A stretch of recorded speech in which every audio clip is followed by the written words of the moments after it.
WBSSC group C গ্রুপের form fill up 12 তারিখে শেষ হয়ে গেছে। 15 তারিখ পর্যন্ত তোমরা আবেদনগুলো জমা করতে পারবে। কিন্তু তোমাদের অনেকের কমেন্ট আসছে টোটাল কত ফর্ম জমা পড়েছে, অনেকে বলছো এক্সাম কবে হতে পারে, এডিট উইন্ডো কি আদৌ প্রোভাইড করবে। তো সম্পূর্ণ প্রশ্নের উত্তর আজকের এই ভিডিওর মাধ্যমে তোমরা পেয়ে যাবে। অনলাইন ফর্ম ফিল আপের যে ডেটটা আগে যেটা ছিল 3রা নভেম্বর থেকে 3রা ডিসেম্বর, ফার্স্টে তোমাদের এক্সটেন্ড হলো ডেটটা, সেটা হলো 8ই ডিসেম্বর করা হলো।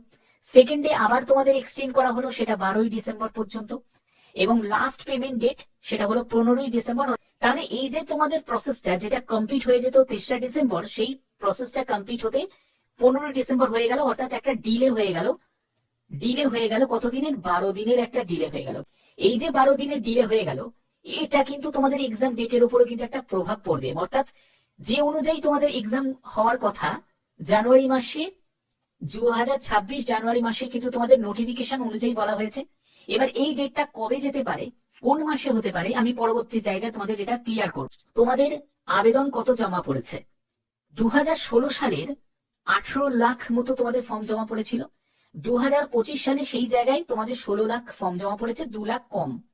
ঠিক আছে, 2 লাখ কম ফর্ম জমা পড়েছে।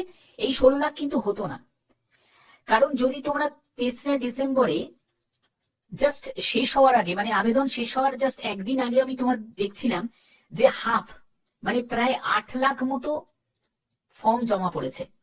ঠিক আছে, এরকম কিন্তু নিউজেও কিন্তু দিয়েছিল যে এতটাই ক্যান্ডিডেটরা আগ্রহ কম দেখাচ্ছে এই group C group D form fill আপের ক্ষেত্রে।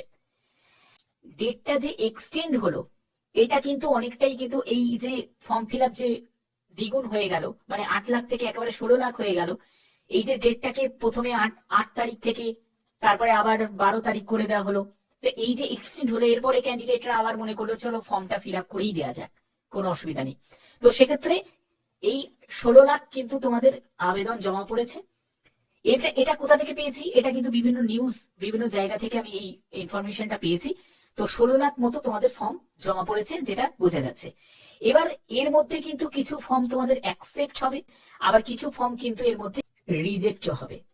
যদি ভুলের সংখ্যান দেখতে হয়, অনেকেই কিন্তু ফর্ম ফিল আপে ভুল করেছে, সেটা ছবিতে ভুল আছে, অনেকে সিগনেচার করেছে, উল্টোপাল্টা করেছে।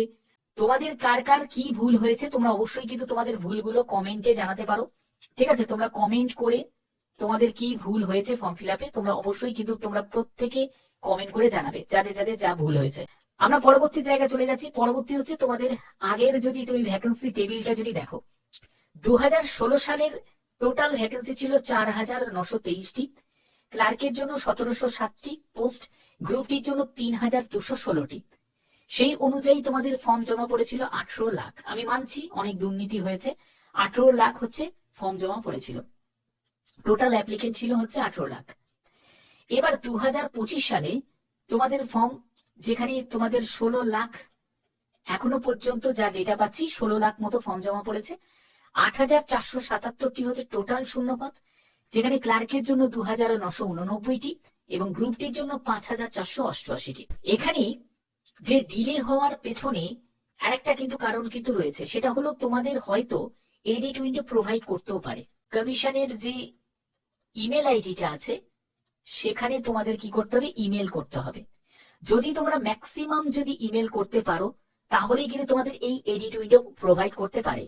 এবার তোমরা বলবে ফর্ম ফিল আপের সময় তো ড্যাশবোর্ডে বলেই দিয়েছিল যে কোন রকম ভাবে আর এডিট করা যাবে না। আমি মানছি সেগুলো বলে, কিন্তু যদি ক্যান্ডিডেটরা যদি চায়, যদি ম্যাক্সিমাম, যদি আমি বারবার বলছি, যদি তোমরা ম্যাক্সিমাম ইমেল করতে পারো, তাহলেই কিন্তু এডিট উইন্ডোর সুযোগ তোমাদের দেবে, না হলে কিন্তু এডিট উইন্ডো তোমরা পাবে না। এবার এডিট উইন্ডো যদি দেখতে হয়, সেখানে দেখো 3টে দিন মতো তোমাদের দেবে। 3টে দিনের একটা সময়সীমা দেওয়া হবে যে তোমরা এডিট করতে পারবে। তো এখানে যদি ধরা হয় মোটামুটি 10 থেকে 12 দিন, 10 থেকে 12 দিন তোমাদের চলে যাবে এই প্রসেস গুলো কমপ্লিট হতে। অর্থাৎ 3 দিন তোমাদের এডিট উইন্ডোর জন্য তোমাদের লিঙ্ক প্রোভাইড করবে, তোমরা যা এডিট করার করে নিলে। এবার এগুলোকে তারা যাচাই করবে, সম্পূর্ণ 10 থেকে আরো 12 দিন মতো সময় লেগে দেবে, কি তার থেকে বেশিও লাগতে পারে। তারপরে তোমাদের কি হবে? অ্যাপ্লিকেশন স্ট্যাটাস জারি হবে। এই অ্যাপ্লিকেশন স্ট্যাটাসে সবার ফর্ম তো অ্যাকসেপ্ট হবে না, কিছু জনের ফর্ম কিন্তু অ্যাকসেপ্ট হবে, কিছু জনের ফর্ম কিন্তু রিজেক্টও হতে পারে।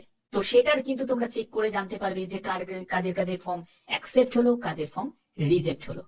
তো এইগুলোর জন্য কিন্তু একটা সময়সীমা কিন্তু লাগবে, অর্থাৎ জানুয়ারি পর্যন্ত কিন্তু এটা চলে যাবে। জানুয়ারি 2026 পর্যন্ত এই প্রসেস গুলো কিন্তু চলে যাবে, যদি এডিট উইন্ডো প্রোভাইড করে। ঠিক আছে, এর পরবর্তী হচ্ছে এক্সাম ডেট। এক্সাম তোমাদের জানুয়ারি মাসে যেটা নোটিফিকেশন অনুযায়ী বলা ছিল, সেই ডেটটা কিন্তু অর্থাৎ জানুয়ারি 2026 হওয়ার কিন্তু পসিবিলিটি নেই। সেটাকে তোমাদের ডেটটাকে কিন্তু পিছিয়ে তোমাদের মিড ফেব্রুয়ারি 2026 কিন্তু হওয়ার সম্ভাবনা রয়েছে। ঠিক আছে, এবার এগুলো কিন্তু তোমাদের আমি সম্পূর্ণ অ্যানালাইজ করে ব্যাপারটা বললাম, যদি এডিট উইন্ডো প্রোভাইড করে, কারণ এডিট উইন্ডো প্রোভাইড করার সম্ভাবনা রয়েছে, কারণ অনেক ক্যান্ডিডেট কিন্তু ইমেল করছে অলরেডি। এবার দেখো তোমাদের আরেকটা প্রশ্ন, গ্রুপ সির জন্য আলাদা ডেট, গ্রুপ ডির জন্য আলাদা ডেট কি আমরা পাবো? নিশ্চয়ই পাবে। গ্রুপ সির জন্য তুমি আলাদা ফর্ম ফিল আপ করছো, গ্রুপ সির জন্য তুমি আলাদা আবেদন মূল্য জমা করছো, গ্রুপ ডির জন্য আলাদা তুমি ফর্ম ফিল আপ করছো, আলাদা আবেদন মূল্য জমা করছো, তাহলে এক্সাম ডেট কেন একটাই দেওয়া হবে? আলাদা ডেটই থাকবে তোমাদের এক্সাম ডেট। গ্রুপ সির জন্য সেম মাসেই হবে, ধরো ফেব্রুয়ারি মাসেই হবে গ্রুপ সির জন্য যে আরেকটা আলাদা ডেট, গ্রুপ ডির জন্য একটা আলাদা ডেট।